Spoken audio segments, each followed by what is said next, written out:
नमस्कार दोस्तों, स्वागत है आपका प्लूटो साइंस में। भारतीय नागरिकों को ईरान में अब one way visa free entry नहीं मिलेगी, यानी भारतीयों को वीज़ा लेकर ही ईरान में एंट्री करनी होगी। यहाँ तक कि ईरान के एयरपोर्ट को ट्रांजिट पॉइंट के रूप में इस्तेमाल करने के लिए भी वीज़ा चाहिए होगा। यानी अगर ईरान से होकर आपकी फ़्लाइट किसी तीसरे देश में जा रही होगी तो इसके लिए भी ट्रांजिट वीज़ा ज़रूरी होगा। ईरान सरकार ने सोमवार 17 नवंबर को भारतीय नागरिकों के लिए यह छूट समाप्त करने की घोषणा की है। फैसला 22 नवंबर 2025 से लागू होगा। यह निर्णय न केवल दोनों देशों के बीच पर्यटन एवं लोगों के संपर्क को प्रभावित करेगा, बल्कि भारत की प्रवासी सुरक्षा नीति, साइबर फ्रॉड तथा मानव तस्करी जैसे मुद्दे पर भी गंभीर प्रश्न खड़े करता है।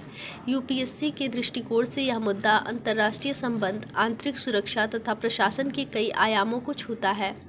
दरअसल ईरान की सरकार ने धोखाधड़ी और अपराध के मामलों को रोकने के लिए यह कदम उठाया है। कई ऐसे मामले सामने आए थे जहां अपराधियों ने वीज़ा फ्री सुविधा का फ़ायदा उठाकर भारतीयों को नौकरी का झांसा देकर ईरान बुलाया, फिर उनका अपहरण कर लिया और फिरौती मांगी गई।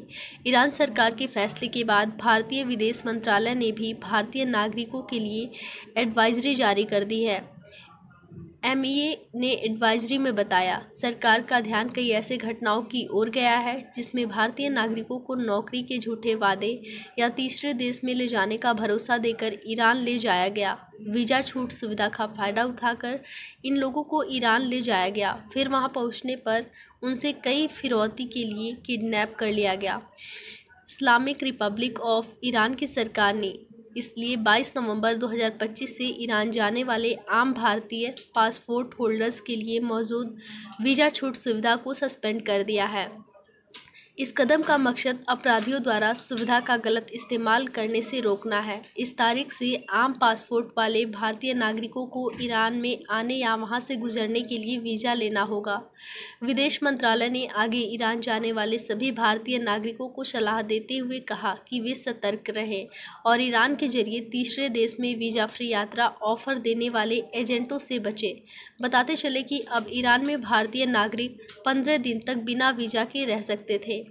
यह छूट केवल टूरिज्म यानी पर्यटन के लिए थी और केवल हवाई मार्ग से आने वाले यात्रियों को ही दी जाती थी।